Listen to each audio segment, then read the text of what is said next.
Oi, gente, nós somos a Thaísa E o Felipe. do canal Sempre Reformando. Pedi e não recebeis, porque pedis mal. Portanto, eu digo: tudo que pedirem em oração, creiam, pois certamente receberão. Orai sem cessar. E hoje nós vamos falar sobre oração. O que é oração? Segundo o breve catecismo, oração é um oferecimento dos nossos desejos a Deus. Isso significa que é aquele momento em que você fala unicamente com aquele que pode te ouvir e te ajudar a realizar cada um desses desejos. Mas será que oração é só isso? É só eu falar, dizer o que eu quero e acabou aí? O próprio breve catecismo ele ainda aborda a oração como um momento em que a gente pede perdão pelos nossos pecados, os nossos erros, e um momento que a gente agradece pelas coisas que a gente recebeu e pelas coisas que estão acontecendo. No início, o homem andava pelo jardim e Deus também. Então, quando ele tinha que conversar com Deus, ele só esperava Deus chegar lá no jardim e começava a conversar com ele. Falava como era o dia, os bichos que ele tinha botado nome. E aí, depois que acontece do homem pecar e ter essa separação entre o homem e Deus, começa a ficar mais complicada essa comunicação. E aí, é nesse momento que a gente vê surgir as primeiras pessoas orando. Se a gente pensa oração enquanto conversa, é interessante a gente pensar que quanto mais a gente conversa com alguém, mais intimidade a gente desenvolve. Quanto mais intimidade a gente tem, mais a gente quer conversar e falar sobre os nossos segredos e coisas mais íntimas. É interessante quando a gente lê no Novo Testamento que Jesus, quando encontra as pessoas, uma pergunta muito frequente que ele faz é: o que queres que eu te faça? E aí a pergunta que fica pra gente é: será que Jesus não sabia o que aquelas pessoas queriam? Nós partimos do princípio que Deus é soberano e ele sabe de todas as coisas. Então, por que Jesus faz esse tipo de pergunta? Por que Deus quer que a gente ore e coloque os nossos desejos diante dele? Ele sabe que a gente quer o que a gente precisa, só que ainda assim ele nos dá a chance de simplesmente chegar até ele e conversar. Um bom exemplo para fazer a gente entender esse tipo de conversa na oração é quando a gente olha para Cristo, Jesus, na Terra, e ele tem o cuidado de, em vários momentos nessa caminhada dele por aqui, parar e simplesmente ir lá conversar. Peraí, ele era Deus, mas ainda assim ele parava tudo que ele estava fazendo e ia lá conversar com o Pai. É bom também a gente lembrar, se oração é intimidade, quanto mais tempo a gente passa longe de um amigo, menos intimidade a gente tem com ele.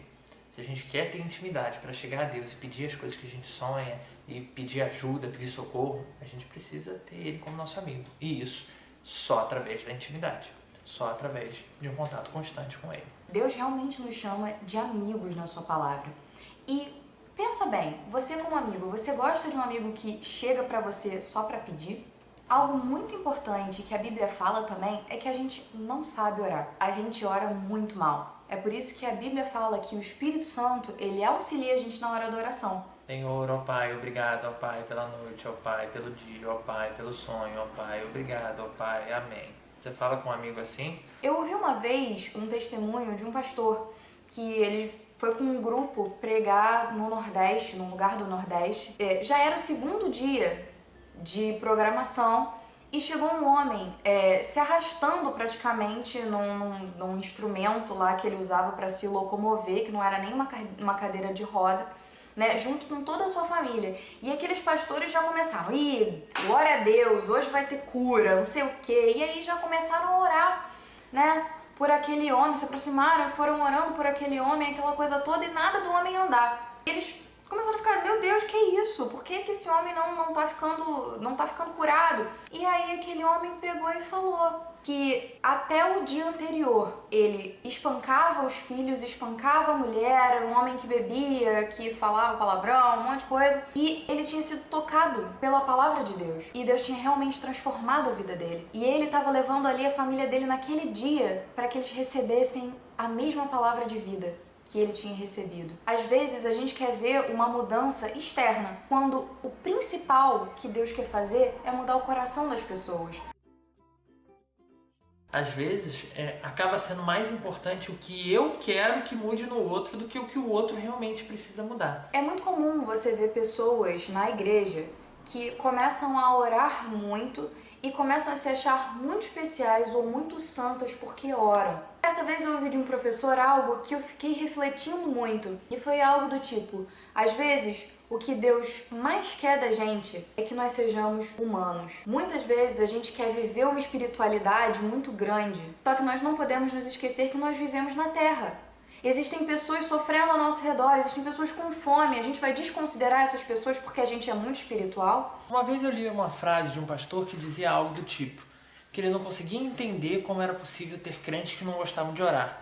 Afinal de contas, orar é falar com Deus. E aí ele pegava e explicando essa fala dele, ele dizia o seguinte: cara, se essa pessoa não gosta de orar para falar com Deus porque ela não tem nada para falar, o que ela vai fazer no céu? Oração. Horrível. Por quê? E hoje nós vamos falar de um tema muito polêmico. Mamilos. Não, mentira. How you doing? Uma coisa meio mística, algo muito interessante. Ou melhor, por se tornar algo... Oração é um oferecimento dos nossos desejos a Deus. Desnecessária essa mãozinha. E